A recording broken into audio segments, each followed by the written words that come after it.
We become exposed to attacks we're not prepared for. We lose the ability to recognize God's voice. We reach for heaven too late when the battle's already begun. We fall faster into sin because we're spiritually empty. And slowly, tragically, we drift from the very God who loves us most. But this isn't about guilt, it's about grace. Prayer was never meant to be a religious duty. It's a lifeline, a daily breath, a daily touch. Start where you are.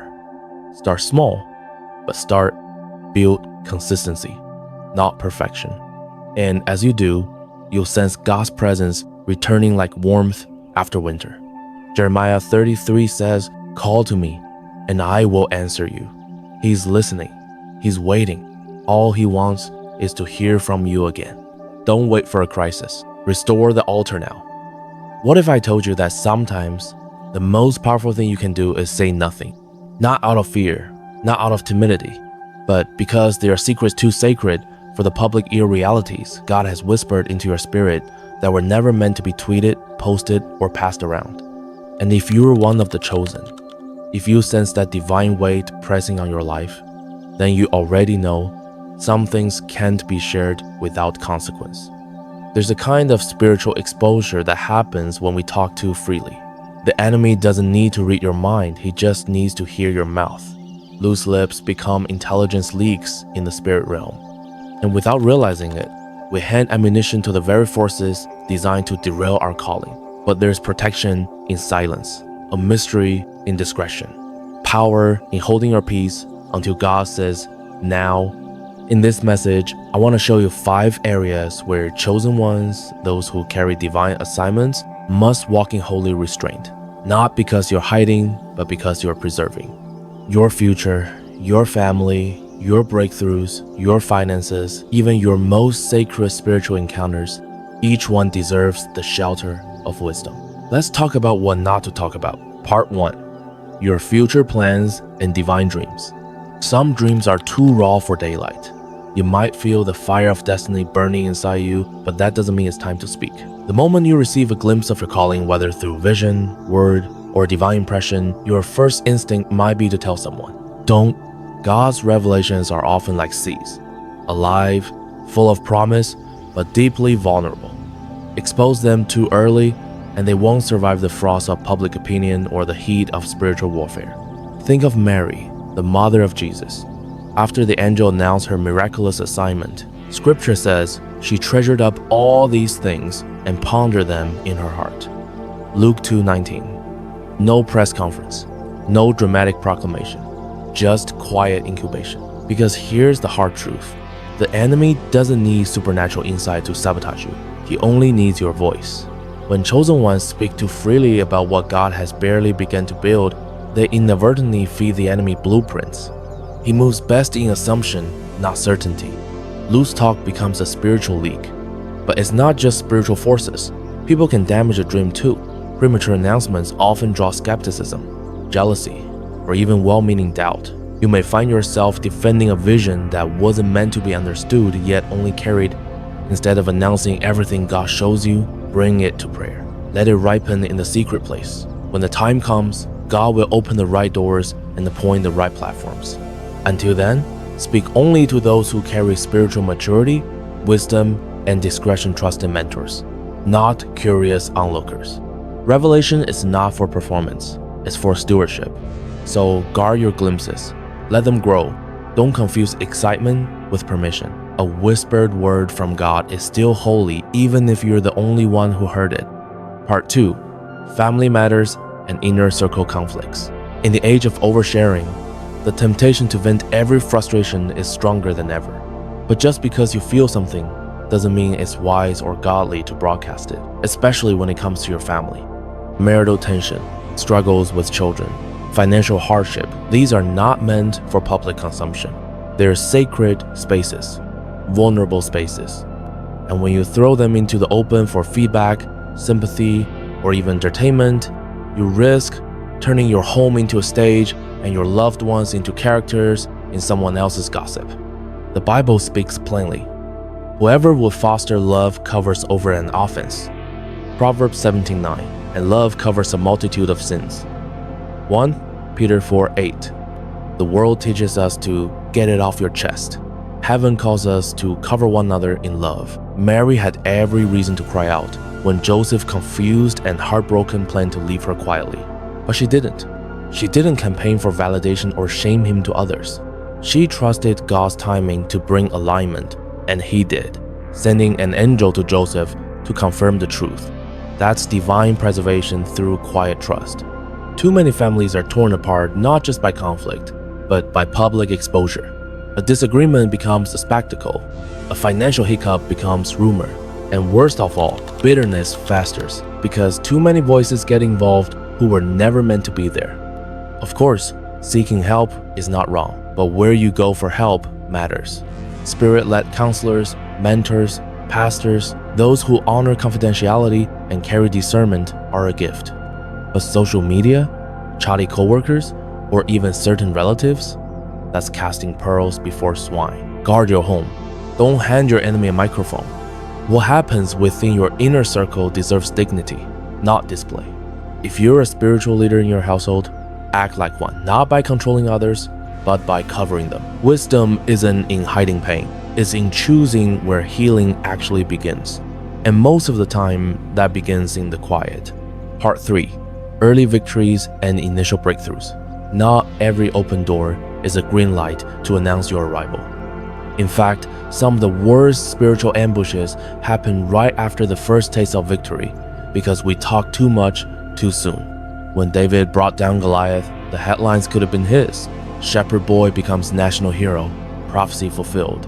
But David didn't parade the anointing or claim the throne overnight. He returned to the sheepfold and waited for God's timing. He knew the difference between a breakthrough and a coronation. Early success feels exciting, but it's fragile. Proverbs 21:5 warns us that haste leads to poverty. And this doesn't just mean money, it's about momentum, calling, and character. Too many chosen ones leak their progress prematurely and become targets of envy, sabotage, and unseen spiritual warfare. It happens all the time. A young entrepreneur lands a major client and starts broadcasting it before the deal matures. A budding minister gets a prophetic word and starts designing their platform before God builds their foundation. A creative sees early traction and assumes they've arrived. The result? Delays, collapse, or worse, disqualification born of immaturity.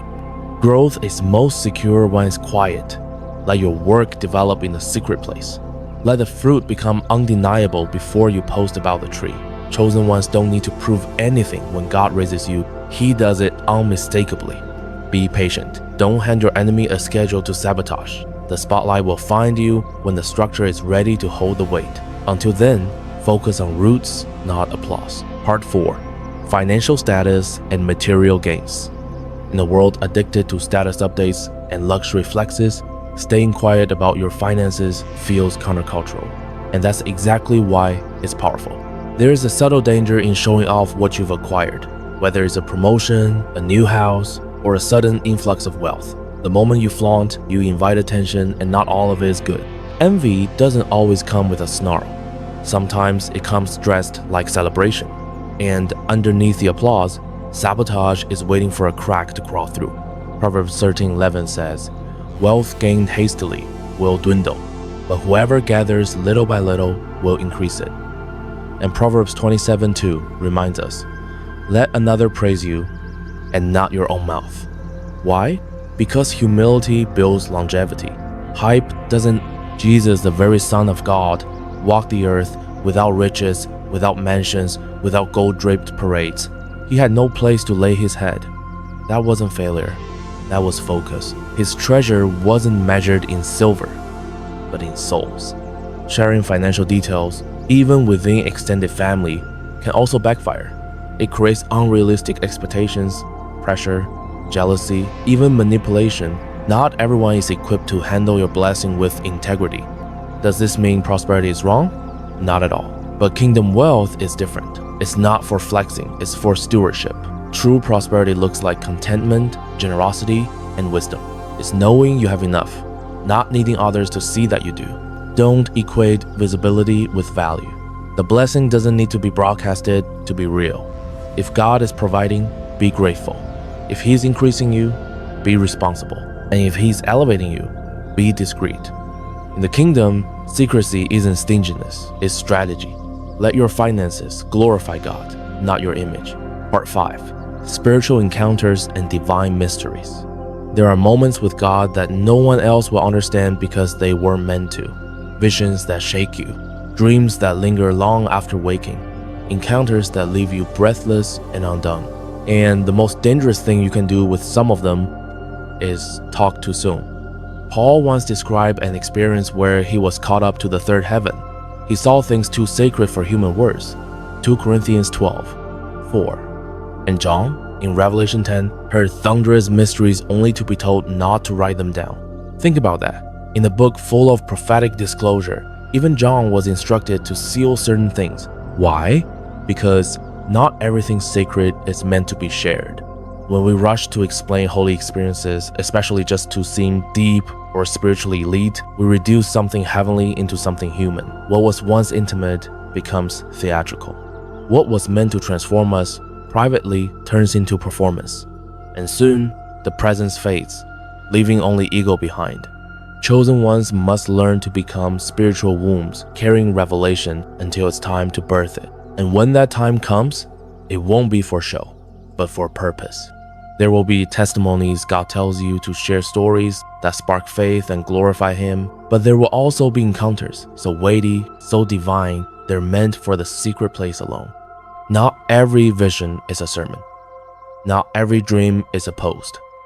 Some things are invitations into deeper friendship with God, just you and Him. The deeper the revelation, the quieter the response. And often, the more silent you are, the more heaven speaks. Some of the most powerful spiritual discipline you'll ever develop isn't prayer or fasting, it's silence. Not the silence of avoidance, but the silence of wisdom. You don't need to voice every vision or explain every breakthrough. As Jesus stood before Pilate, falsely accused and fully righteous, He said nothing. Matthew 27:14. That wasn't weakness, it was sovereign restraint. There is holy strength in not revealing too much too soon. There is divine protection in holding your peace while the world demands a statement. When you guard the sacred, you honor the one who gave it. So choose your audience wisely. Speak only what the Spirit leads. And when silence is required, wear it like armor. If this message stirs something deep in your spirit, share it with the discerning. Steward your calling. Guard your mysteries. Because not every pearl belongs in open hands. Some belong hidden until heaven says, now.